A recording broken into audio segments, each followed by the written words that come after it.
Саламатсыздар урматтуу мекендештер, саламатсыздарбы биздин эфирдин катышуучулары, биздин подписчиктер, ютубтагы мекендештер.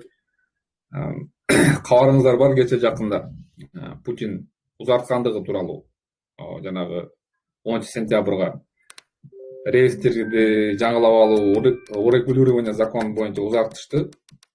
Ошондой эле ушул жерде эки ачак пикир болуп, 1-июлда эмнеге жылдырды деген да суроолор пайда болуп атат. Дагы бир жолу айта кетейин, урматтуу мекендештер, 1-июлга чейин сөзсүз түрдө госуслуги подтверждение кылып, реестрге Сбербанкка барып, биометрия тапшырып, жана азыркы действующий сим-картабызды, номерлерибизди перерегистрация кылабыз. Обязательно. Азыр указ чыкты. Указды мен кече жарыяладым биздин Telegram каналга. Ким Telegram каналда жок болсо, YouTube'да көрүп турган мекендештерге айтып кетем. Описанияда шилтеме турат. Шилтемени басып эле биздин каналга кирип, ошол указды окусаңыздар болот. Ошондой эле мен азыр указды бул жерде дагы видеодо көрсөттүм. Указды азыр алгач талдайбыз. Талдоодон мурун Рыспак Апаровичтен сурайын. Рыспак Апарович, указды окудуңузбу, окубадыңызбы? Окудум. Указ 28. Сиздин үнүңүз жай чыгып атат, аябай. Бир аз чыгып кайра келиңиз болбосо. Хорошо. Я наушник барбы сизде?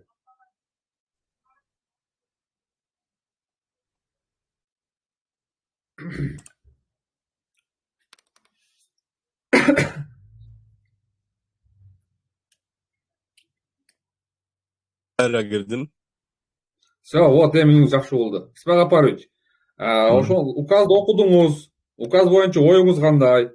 Жанагы айтылган чын дегенде ишенсек болобу? Дагы деле сомневаться эткендер болуп атат. Сиз да юрист катары айтып коюңуз.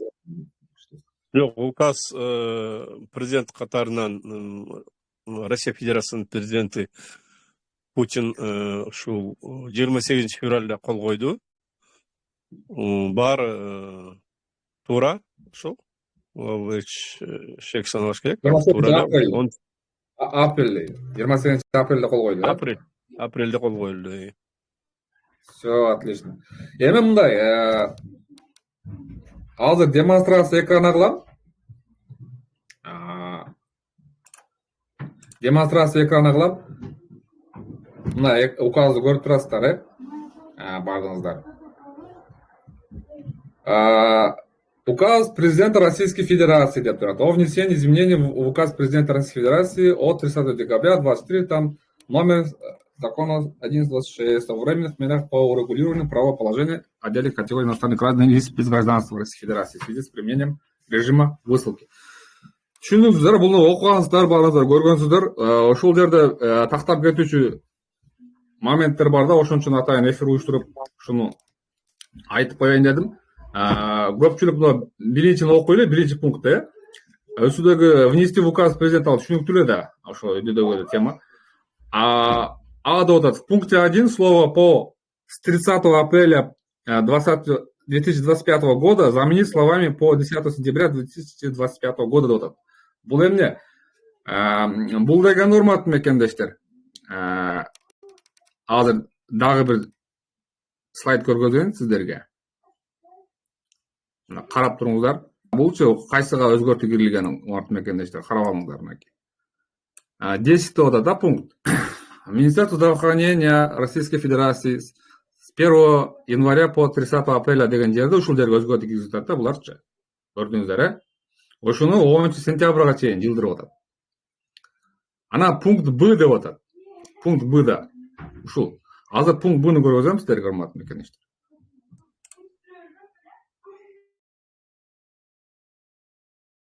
Мекендештер, мына пункт Б. В подпункте Б дейт. Пункта Б 12 пункта 12 слова до 1 июля 2020 заменить словами до 10 ноября деп атат. Бул жерде, урматтуу мекендештер, азыр кайсы законго өзгөртүү киргизген көрөзөм. Бул жерде жанагы тапшырма берип атат да Владимир Владимирович Путин министерствого.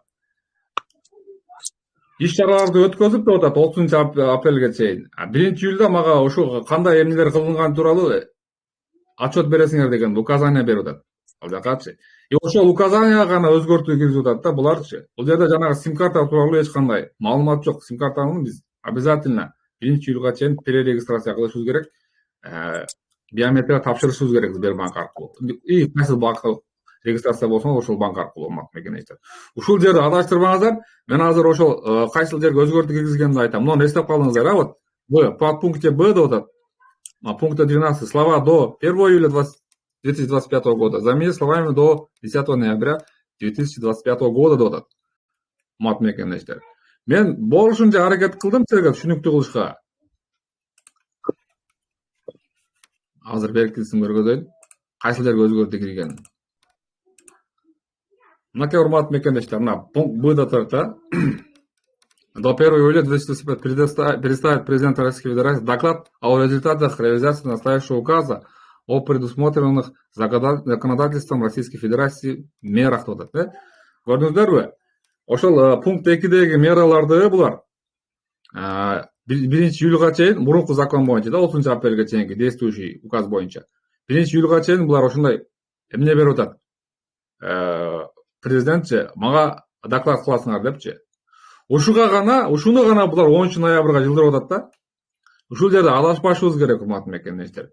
Сим картаны там расслабон кармап перерегистрация кылыш кереги жок экен, сим картага байланыштуу өзгөрүү болуптур деп бизде азыр мекенечтердин арасында адашуу болуп атат да. Адашуу болуп атат. Ошого тактоо жүргүзүп коеюн деп атайын мен ушул эфирди уюштуруп атам. Эфирде ушуну айтып койдум. И ушул экөөнү до и после кылып, эки файлды тең эфирден кийин Telegram каналга жүктөйм. Кайсы жерге өзгөртүү киргенин ошо указдарды окуп билип алыңыздар, урматтуу мекенечтер. Негизинен ушул. Рыспак Апарович, связдасызбы? Связдамын, ооба.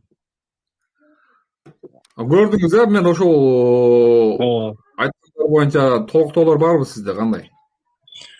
Жок, толуктоолор жок. Болгону ушу мекендештерибиз убагында баарын ушу ким реестрде болгондор колдон келишинче азыр уже баштай беришсе болот. Ошо документтердин баарын тактап, чыгууга даярдана беришсе болот. Чыга беришсе болот да, даярданбай эле чыга бериш керек. Онунчу сентябрь эми эле келип калат. Андыктан колдон келишинче эртелегиле. Ошол урматтуу мекендештер, көрдүңүздөр, мен мүмкүн болушунча аракет кылдым силерге там экөөнү тең көргөзгөнүмчү. Телеграмдын мүмкүнчүлүктөрү да Кудайга шүгүр жакшы экен. Ошол азыр демонстрация кылып көрсөттүм. Мен видеодо кандай чыгат билбейм. Аны YouTube'да видеодон көрөбүз буну. Азыр болсо биз суроо жоопторго өтө берсек анда.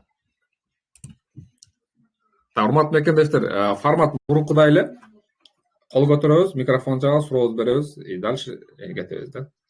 Гүлназ, сурооңуз барбы, бериңиз. Саламатсызбы? Саламатсызбы.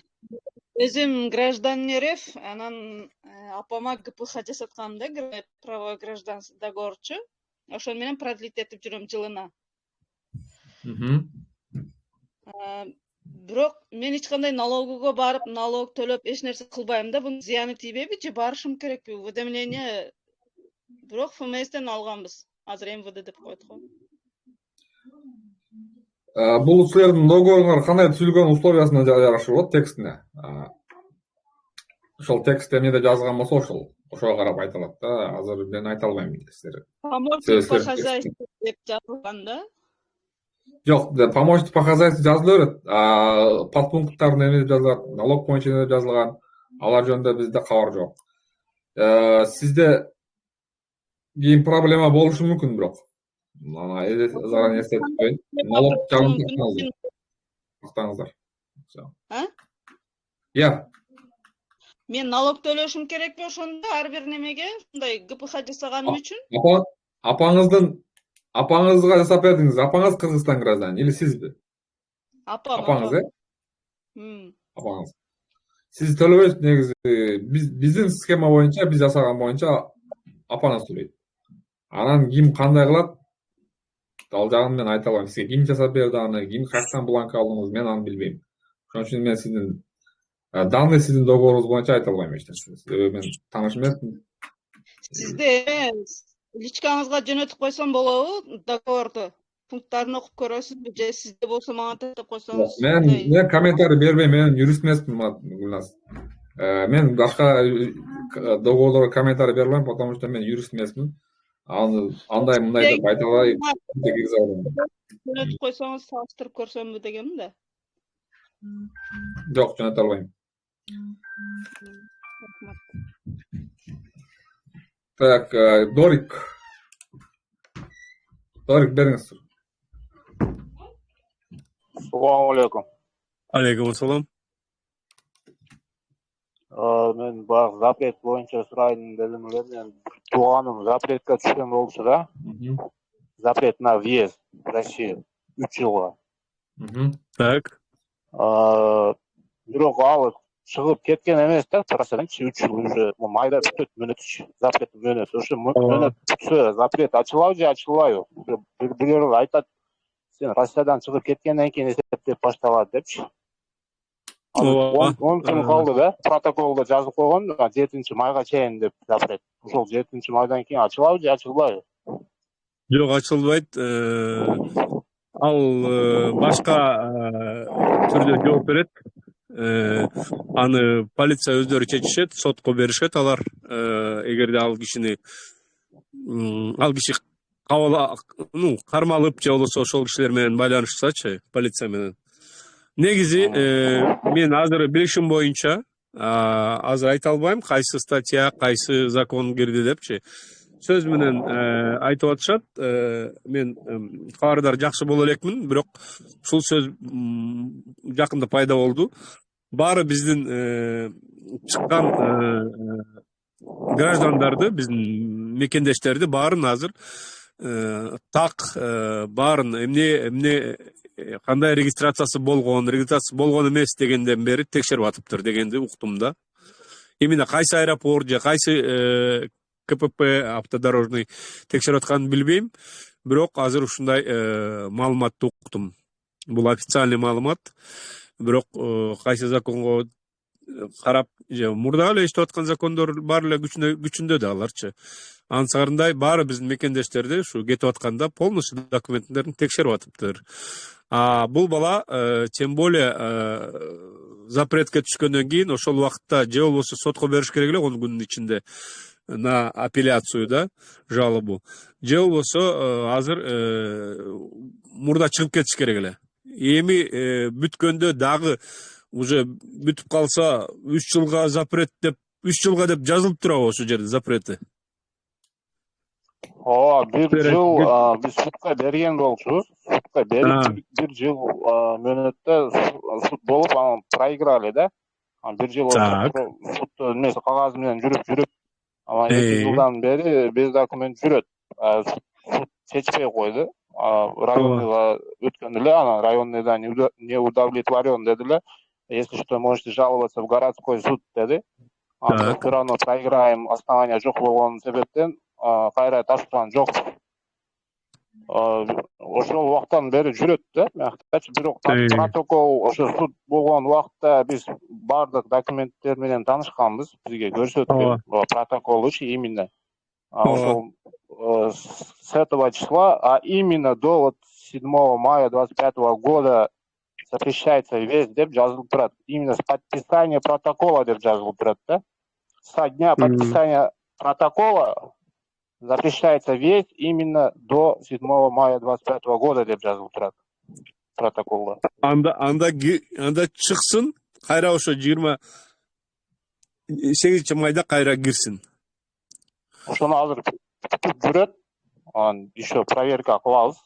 Мындан кийинчи, 8 майдан кийин. Анан ал кирип чыкканда баягы эмеге түшүп калбайбы, баягы 90-275 беле кандай ошолчу. Кайсыга ал кайсы? 90-180геби? 90 азыр 90-200 түшпөйт да. Жок, бул түшпөйт. Бул башка ал. Сиз айтып аткан ал башка. Сиздер азыр бул бала мен уксаңар, мен сөзүм, мен рекомендациям ушундай да. чыгып кетиш керек. Анан 8-inde кайра кире берсин. Эгерде киргизсе. Же болбосо силер ал чыгып кетет, бирок Кыргызстанга кетет, анан кайра 3-4 ай жүрүп анан келет. Ошого ачылышын күтүп жүрөт да. Ачылышын болгондо кандай? Бу жерде жүрө берип ал законду аткарган эмес да. Биякта законда жазылып турат да, выдворение депчи, туурабы? Выдворение болду беле? Же запрет въезд деген выдворение да.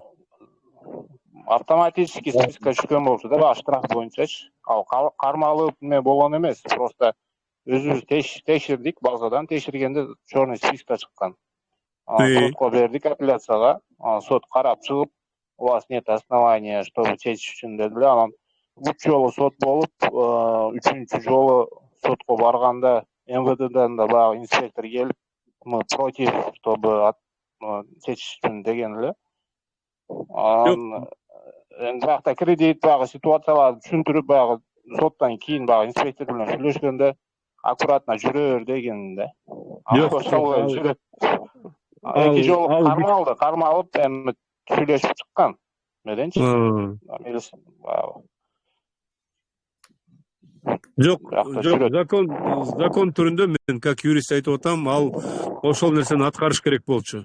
Ал чыгып кетиш керек, азыр дагы кеч эмес чыгып кетүүгө. 8-inde, ошо 7-синде бүтөт деп атасыңар, 7-си ошо саат 12-ден баштап кире берсе болот. Эгерде силер ошондой туура көрсөңөр, алар киргизет десеңер. Азыр чыгып кетиш керек. Ал чыгып кетсе эле, ал бизге главный депорт болбой чыгып кетсе эле болду. Болду, ооба. Кийин келе берет. Ооба. Сразу келбейт все равно да. Ал машинада кеткен жакшыбы же аэропортто кеткен жакшыбы? Айта албайм. Айта албайм. Көп текшерип турат, анан просто паспортудан бул жакта алмаштырды да, сроктөрү бүтүп калыпчы. Айта албайм.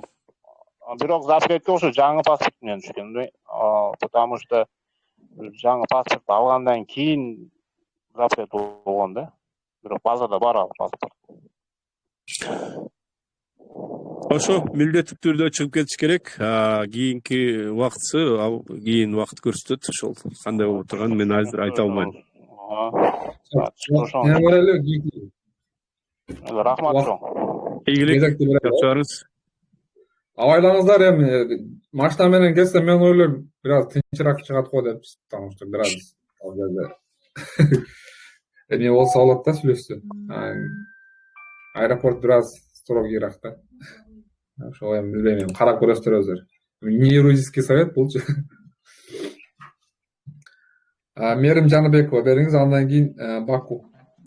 Саламатсыздарбы? Саламатсызбы?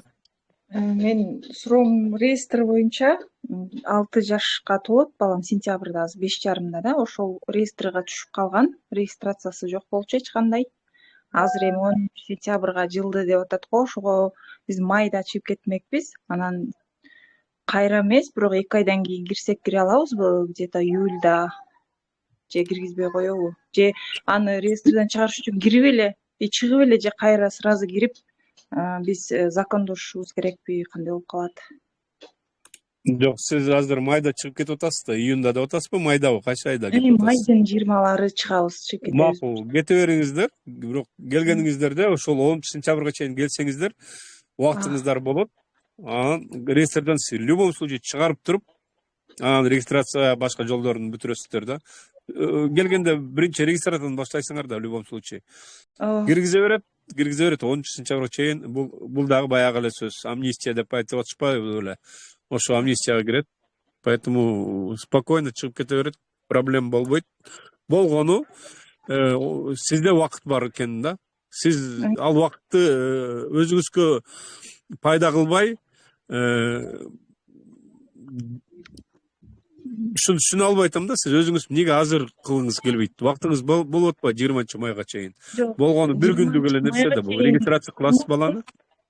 Жок, регистрация тапшырган эмеспиз мурдага чейин. Анан азыр жолдошум дагы, мен дагы документтерим баарысы толук эмес. Биз МВДга барып, арыз жазып чыгарганга өзүбүз биринчи тууралашыбыз керек, өзүбүз биринчи чыгып киришибиз керек болуп атат. Ошого 20 майга чейин чыгып, кайра кирип кылганча ошого 20-сына чейин лучше кетебиз, анан кайра келатканда келе беребизби деген ошол. Көргүлө. ошондой көргүлө, мен таможня же болбосо пограничниктерге жооп бере албайм, алар эмне кылышат. Же болбосо ошол жердеги полицияларга силерди киргизеби, киргизбейби, аны мен айта албайм. Закон боюнча Закон киргиз керек. түрүндө закон боюнча азыр булардын убактысы бар. Нарушениясы азыр болуп атпайбы? Азыр бүтүргөнгө убактысы бар, азыр бүтүрүп алып анан чыккан оң болот эле. Бул ушундай суроону бизден алгысы келип атат, менин оюмча. Туурабы? Ооба. Беркиндей кылып айттым башында, киргизет депчи, бирок кире берет. Бирок ошондо деле убактыңар бар 10 сентябрга чейин. 10 сентябрга чейин ушундай эле кайра эле ушундай эме болуп калат да, убактыңар жок болуп калат деген сөз да. Менин оюм айтып атам. Ушундай болуп калышы мүмкүн. Анда ушундай кылгыла. Силерге кандай удобно болгон кылгыла. Рахмат, түшүнүктүү. Ийгилик, жакшы барыңыз. Баку Усенова бериңиз.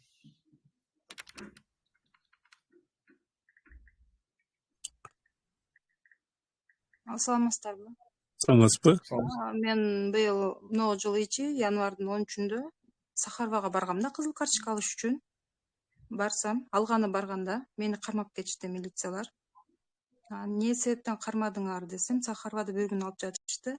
Сурасам, мен 2022 выдворение болгонмун да. Бирок соттон 10 күнгө кирип кайра чыгып кайра кирсең болот деди. Бирок мен алга чейин 2 жолу кирип чыктым да бул малга чейин. 2023 кирип чыктым, 2022 кирип чыктым. Бирок сен ошондо депорт болгон экенсиң деп, дагы кармады да мени.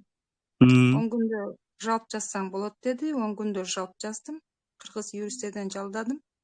Бирок ал кече май ичи болчу сотум, апрелдин 10-уна жылды.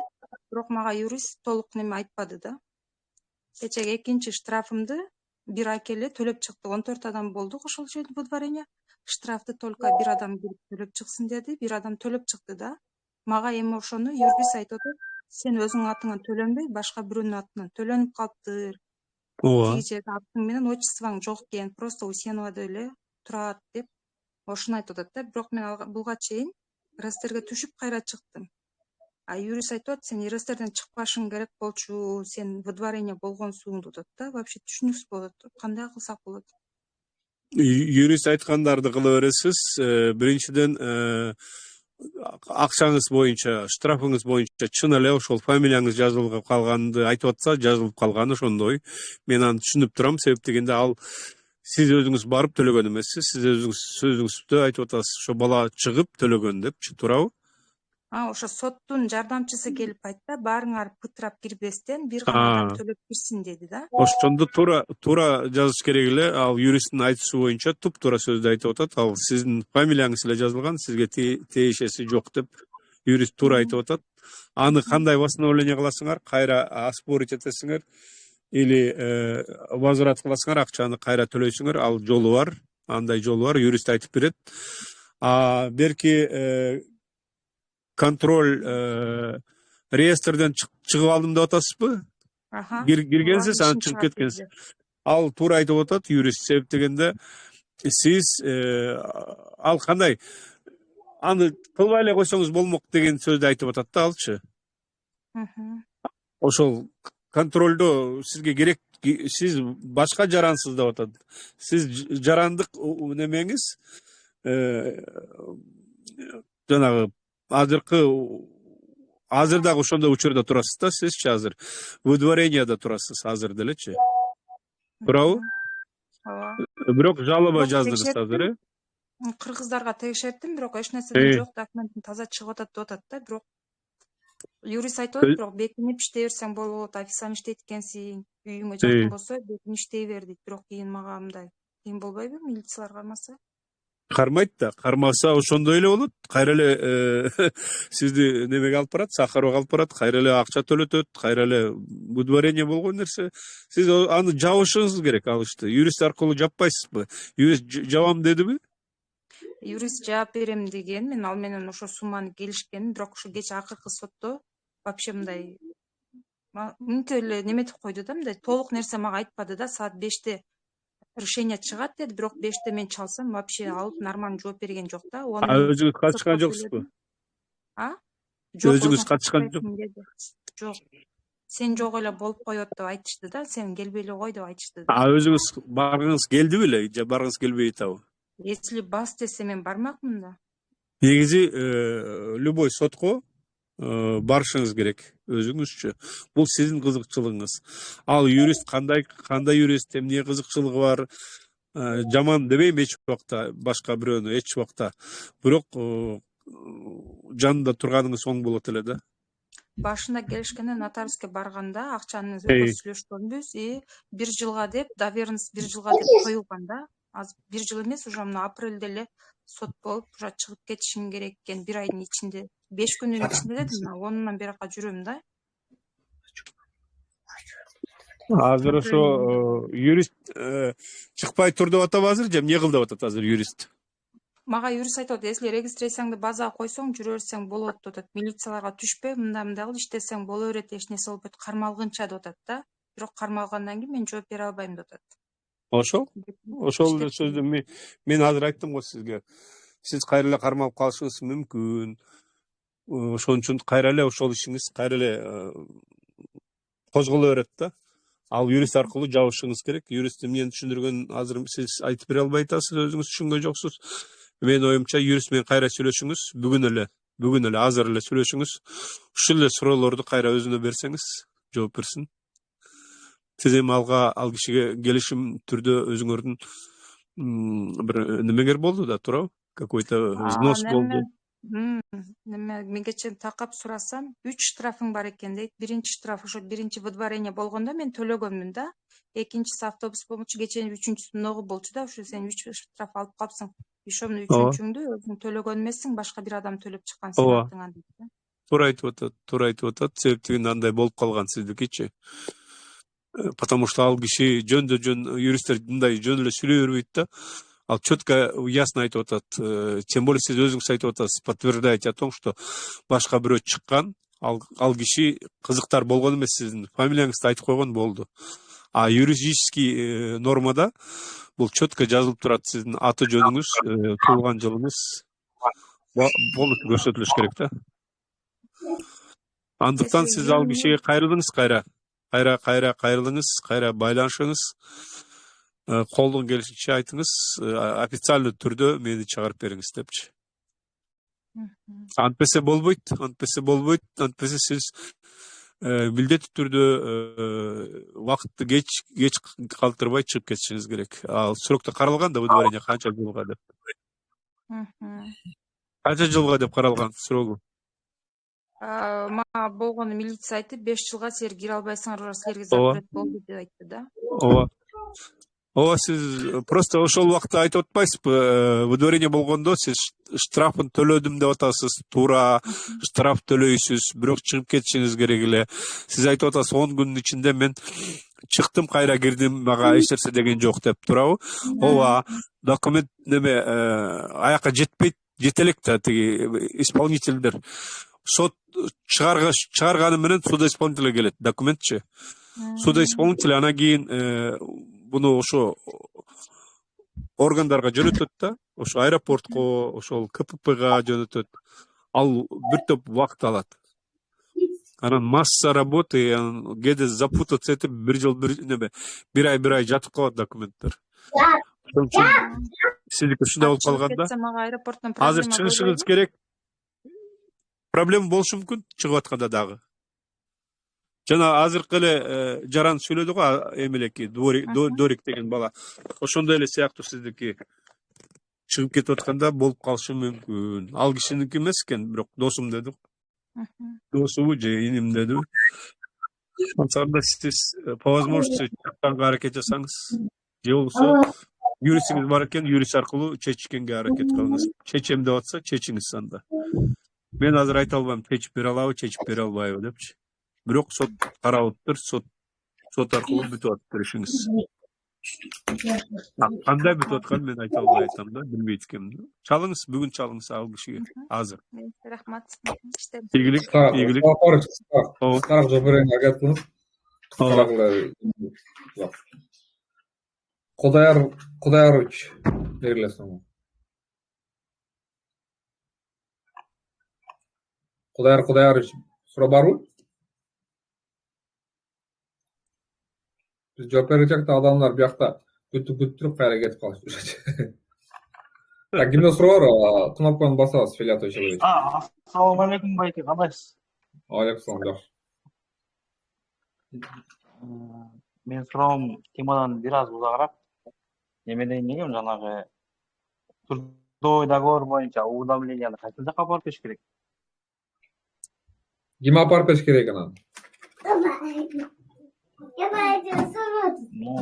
Мага иштен договор бердим дагы, муну сен МВДга апарып берип коюп дешти да, толук түшүнбөй калдым анча. Ким берди сизге? Иштен беришти да, биз официалдуу иштейбиз сол жерде. Каерде иштейсиз?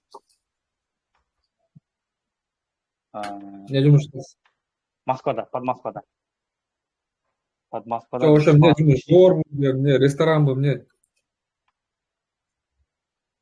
Жок, складта водительбиз. Водительсизби? Сизге договор официалдуу алуу сизди складка, киргениңизде договор кабыл алган, ооба. Сиз айтыңыз отдел кадрга барып, чоң эле складпы же эмне ачылган жанагы Вальберспи? Айтсаңызбы? Жок, чоң склад. Чоң склад болсо отдел кадрга барып айтыңыз. Уведомленияны мен бербейм. Мен гражданин Кыргызстанмын. Уведомление силер бересиңер. Либо через госуслугу, либо через Почту России деп айтыңыз. Же өзүңөр апарып бересиңер деп айтыңыз. Личный посвящение МВДга депчи. Ошо кайсы склад, кайсы райондо болсо, ошол райондун фамилиясын алып барып бериш керек өзүнчө. Сиздин колуңузга бергени туура эмес булчу. Сизди кабыл албайт барсаңыз азыр. Артка кайтарат, сен кыргызсың, сен Таможенный союзда барсың. Наши права равняются с правами граждан России. Россиянын территориясындачы. Биз дал ошолордой эле укуккайбыз. Трудовой кодекс боюнча. Ошон үчүн бизди дагы булар өзбек тарихтери өзү колубузду карматпастан өздөрү жөнөтүш керек. Посредством госуслуги через интернет или через Почту России или өздөрү апарып берет. Ушул эле вариант. Түшүндүңүз, территориальный госуслугадан жөнөтө албайм аларга. Ооба, түшүндүм. Сиз жөнөтө албайсыз. Сиз никак жөнөтө албайсыз. Сизде вообще закондо каралган эмес жөнөтүшүңүз. Только ошо Тажикстан менен Өзбекстандын жарандары өздөрү уведомление берсе болот. Аларга уруксат берилген. Потому что аларда патент бар да. Алардын кээ бир укуктары чектелген. Менде дагы бир суроо бар, но кече жакында эле немеге барып келдим, но МВДга жанагы миграционный наркасына штамп койдурупчу. Ошол жерге барсам, алар дагы айтты, сен трудовой договоруңда штамп жок экен, мындай деген. Бар ошону койдуруп келесиң дейт алар дагы. Ал ошол уведомление болот да. Уведомление договорго уведомление коюлбайт өзүчү. Билбейм, мен аны так билбейм. Личный посвящениедачы оңош коюлат. Мен көбүнчө уведомлениени госслуг аркылуу жөнөтөбүз, анан көп кайсагандачы. Ал жерде уже номер заявления бар, этого достаточно. PDF форматта чыгат. Ошо менен өзү болушат. Анан печатты там өзү көтөрүп барганда гана коюлат. Договоргачы. Договордо ишкананын печаты болгон жетиштүү. Ал ошол кече МВДда мага мындай деп айтты, если сен договоруңа печат койдурбасаң дейт, штамп койдурбасаң, биз сага кийинкисинде регистрацияңа продление кылбайбыз дейт. Ошол өзүнүн жашаган райондо. Канча болду иштегениңер, Кудай ошо жерде? Канча болду иштегениңер? Договор алганыңызга канча болду подписание договору? Биз договорду кече эле алмаштык да, бизге жаңы компанияга которулуп, азыр компаниянын аты алмашып кетти да, башка компания болуп алдык. Түшүндүм. Канча болду ошо сурок? Сурок канча болду подписание? 1 ай болуп калды. 1 ай. Сизге башынан договор бериш керек булар. Же 3 күндүн ичинде уведомление жөнөтүш керек. Ооба, договор берди, башынан договор берди. Жок, мен ал договорду айтпай атам. Мен жаңы фирманын договорун айтпай атам, Кудай уктуңуз. Сизге булар 3 күндүн ичинде договор бербесе, анда башынан договор бериш керек. Или справка бериш керек о том, что вы там работаете. Справканы бериш керек. Иштегениңиз тууралуу. Ошол эле вариант бар сизде, башка вариант жок. Сизге справка бериш керек. Справканы көтөрүп барат, ошо менен узартасыз. Каждый раз ошентип узартасыз. Уведомление жок болсочу. Справка көтөрүп барып. и уведомление бериш керек Конечно, болот. biraz Міндетті справка. түрде. Ошону бар Адил Кадыр менен сүйлөшүңүз, айтыңыз, силер беришиңер керек экен. Мен бере албайт экенмин, закондо не положено бул нерсе. Ишенбесеңер барып юристиңерден сурагыла. Өзүңөрдүн фирманын юристи барбы деп, ошолар менен сүйлөшүңүз. Все, Кудай болду, башка суроо жокпу? Макул, рахмат байке. Болду, рахмат.